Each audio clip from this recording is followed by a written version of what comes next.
So he's reading words, what they call in a business, cold. He rehearses the words before he goes on. So he'll go through the teleprompter 1 or 2 times, but he doesn't know if the teleprompter goes dark, for example, which happens. He doesn't know what the speech is because he didn't write it and he can't memorize it. Okay, so that sets up the soundbite I'm going to show you. Again, it happened on July 8th. Go. One of the most extraordinary parts of the decision, in my view, is the majority writes, and I quote, women, it's a quote now from the majority, women are not without electoral or political power.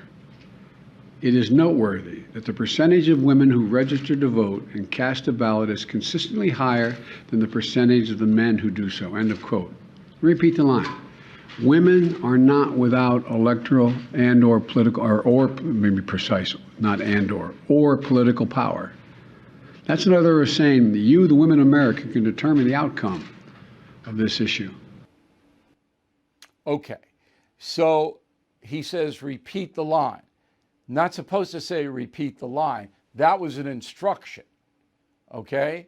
So he basically going through this in a way that he's not quite sure how it all comes out. And this is his modus operandi. Now, here's the danger. If the President of the United States doesn't know what message he wants to deliver, other people are messaging him. They're telling him what to say and how to do it. Okay?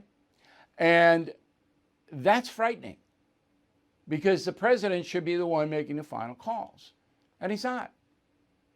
Now, there are a whole bunch of polls I'm going to give you in a moment that show that Joe Biden has lost the confidence of almost everybody. There isn't anybody paying attention in America that has confidence in this man. It's almost like Boris Johnson. We went over that last week. He had to quit in Britain as prime minister because nobody had any confidence in him. And he wasn't nearly as befuddled as Joe Biden.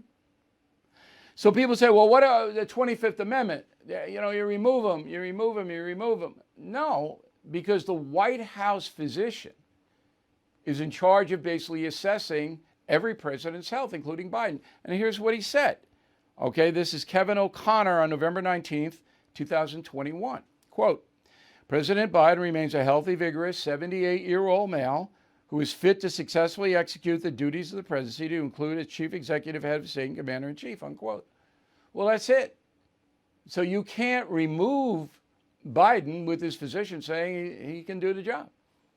And I expect that Mr. O'Connor, Dr. O'Connor, will continue to do that no matter what happens because he likes his job.